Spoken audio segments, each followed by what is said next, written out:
Patient का अंदर erectile dysfunction की समस्या, लिंग में तनाव की समस्या, जिस समस्या के लिए वो मेनली मेरे पास आए हुए थे मेरे वीडियोस देख के मेरे पास ट्रीटमेंट कराने के लिए, वो समस्या भी पूरी तरह सही हो चुका है अब।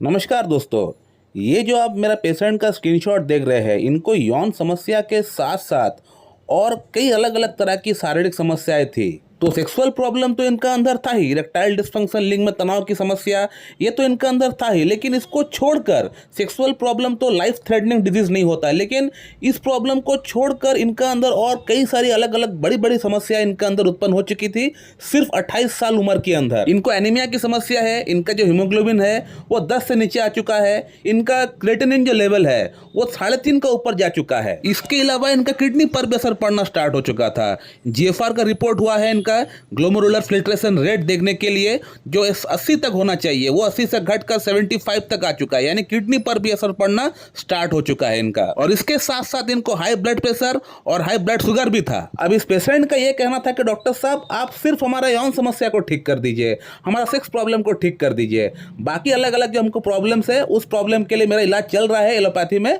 उसका वहां पे चलने दीजिए, आप सिर्फ हमारा यौन समस्या के ऊपर फोकस करके उसको ठीक कर दीजिए। तो इस पेशेंट को मैंने समझाया है और इस वीडियो के माध्यम से मैं उन पेशेंट को भी समझाना चाहता हूं जो कहीं पे इलाज कराना चाहते हैं या इस तरह का सवाल करते हैं डॉक्टर के पास जाके कि डॉक्टर साहब आप हमारा ये प्रॉब्लम ठीक कर दीजिए, बाकी जो प्रॉब्लम्स है उसको आप वैसे ही छोड़ दीजिए, वो मेरा कहीं और जगह से इलाज चल रहा है उसको वहाँ से चलने दीजिए।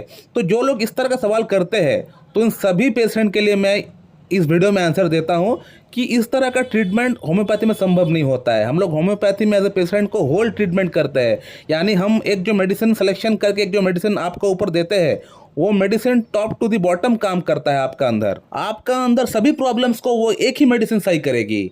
ऐसा नहीं कि आपको 3-4 प्रॉब्लम है तो एक मेडिसिन हम दिए आपको तो वो मेडिसिन आपको उस पर्टिकुलर फलाना प्रॉब्लम के लिए ही आपको इस्तेमाल करना है और वही प्रॉब्लम वो सॉल्व करेगी, बाकी प्रॉब्लम का एज इट इज़ वो छोड़ देगी। ऐसा हमारा मेडिसिन काम नहीं करता है।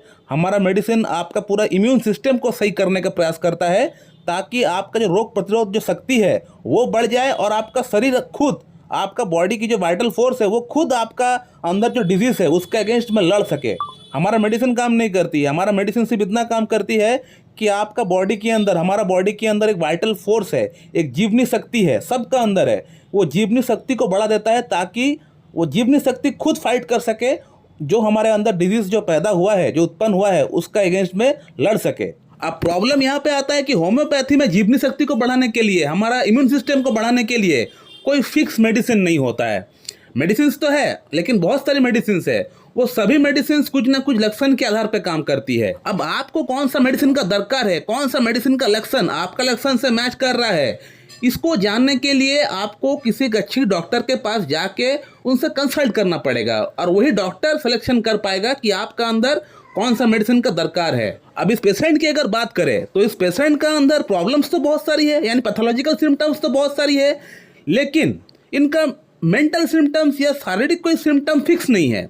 सिम्टम्स अनेक लेकिन कोई फिक्स सिम्टम नहीं है जो कि मैं कोई पर्टिकुलर मेडिसिन को मैं प्रिस्क्राइब कर सकूं। ऐसा एक डॉक्टर के लाइफ में बहुत बार होता है कि एक पेशेंट ऐसा आया हुआ है जिसका अंदर पैथोलॉजिकल सिम्टम्स तो बहुत सारी है, यानी प्रॉब्लम्स तो बहुत सारी है, लेकिन कोई फिक्स मेडिसिन का सिलेक्शन नहीं हो पा रहा है क्योंकि उसका जो सिम्टम्स है, उसका जो लक्षण है, चाहे मेंटल सिम्टम्स हो, चाहे फिजिकल जनरल्स हो या कोई और कुछ सिम्टम्स PQRS कह लीजिए या कोई कॉन्कॉन्डेंट्स कह लीजिए, कोई भी फिक्स नहीं है, कुछ भी फिक्स सिम्टम्स नहीं आ रहा है जिसका ऊपर हम लोग बेस करके एक मेडिसिन को हम लोग सिलेक्शन कर सके। तो जब इस तरह का पेशेंट आपके पास आया हुआ है कि पेशेंट के पास लक्षण तो अनेक लेकिन कोई प्रॉपर सिम्टम्स नहीं है, कोई प्रॉपर गाइडिंग सिम्टम नहीं है कि आप कोई एक अच्छी पॉलीक्रेस्ट प्रेस्क्राइब कर सके, तो उस कंडीशन में आप क्या करेंगे? तो कुछ ना कुछ तो मेडिसिन हमें प्रेस्क्राइब करना पड़ेगा इस पेशेंट को, क्योंकि बहुत ही आशा के साथ ये पेशेंट मेरे पास आए हुए हैं। अब कोई भी मेडिसिन का लक्षण इस पेशेंट का लक्षण से मैच नहीं हो रहा है। इस पेशेंट का अंदर अनेक सिम्टम्स है लेकिन कोई भी प्रॉपर सिम्टम्स नहीं है कि मैं मेडिसिन प्रेस्क्राइब कर सकूं। तो एक चेयर को खड़ा करने के लिए उसका 4 पैर होना बहुत ही जरूरी है, 4 पैर मजबूत होना बहुत ही जरूरी है।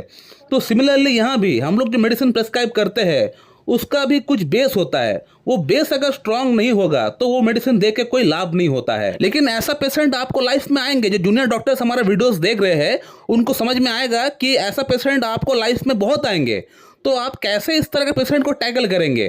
तो इसको पता करने के लिए पहला बात आपका मेट्रिया मेडिका बहुत स्ट्रांग होना चाहिए।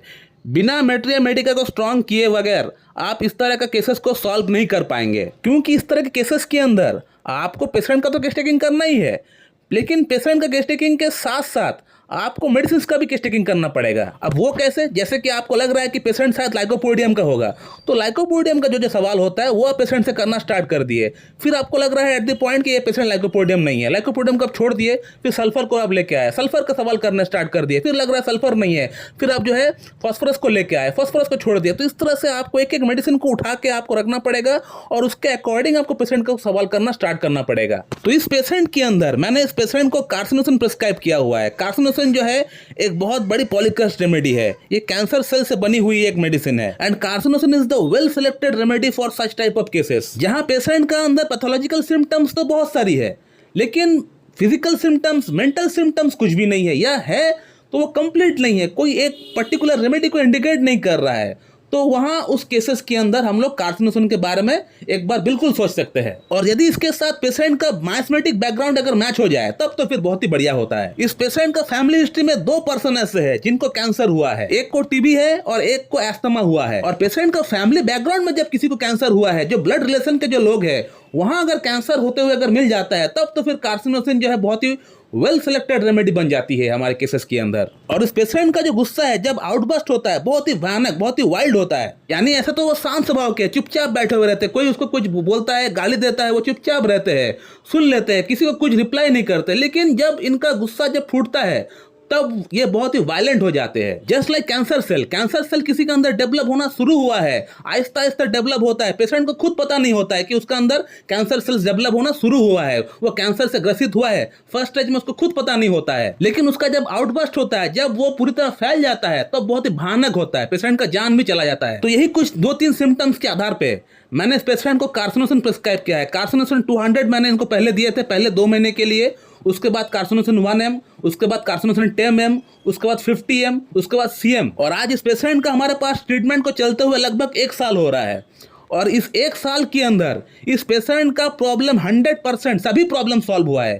पेशेंट मेरे पास आए थे सिर्फ सेक्सुअल प्रॉब्लम को ठीक करने के लिए, लेकिन इन रिटर्न पेशेंट का जो जो अलग अलग समस्याएं थी वो सभी समस्याएं ठीक हो चुका है। पेशेंट का फीडबैक आप देख सकते हैं, मैं रिपोर्ट्स भी लगा देता हूं। पेशेंट का हीमोग्लोबिन नॉर्मल हो चुका है, पेशेंट का क्रिएटिनिन लेवल ठीक हो चुका है। जीएफआर का रिपोर्ट हम नहीं कराए क्योंकि क्रिएटिनिन अगर उनका सही हुआ है तो जीएफआर ऑटोमेटिक सही हो जाएगा। ब्लड शुगर लेवल सही हो चुका है, ब्लड प्रेशर लेवल सही हो चुका है। और पेशेंट का अंदर इरेक्टाइल डिस्फंक्शन की समस्या, लिंग में तनाव की समस्या, जिस समस्या के लिए वो मेनली मेरे पास आए हुए थे मेरे वीडियोस देख के मेरे पास ट्रीटमेंट कराने के लिए, वो समस्या भी पूरी तरह सही हो चुका है अब। सो माय डियर फ्रेंड, आपने फिर से मेरा इस वीडियो के माध्यम से आपने ये देखा कि कैसे हम लोग होम्योपैथिक ट्रीटमेंट से मिराकल कर सकते हैं। लेकिन इसके लिए आपको किसी एक अच्छी क्लासिकल एमडी होम्योपैथ के पास जाके उनके सामने बैठ के थॉरोली केस टेकिंग देख के आपको ट्रीटमेंट स्टार्ट करना पड़ेगा, तभी जाके आपका प्रॉब्लम सॉल्व हो पाएगा। दोस्तों, मैं उम्मीद करता हूं कि आप लोगों को ये वीडियो अच्छी लगी होगी। अगर अच्छी लगी है तो एक लाइक जरूर कर दीजिएगा और मेरे चैनल को सब्सक्राइब कर दीजिएगा। So thank you very much and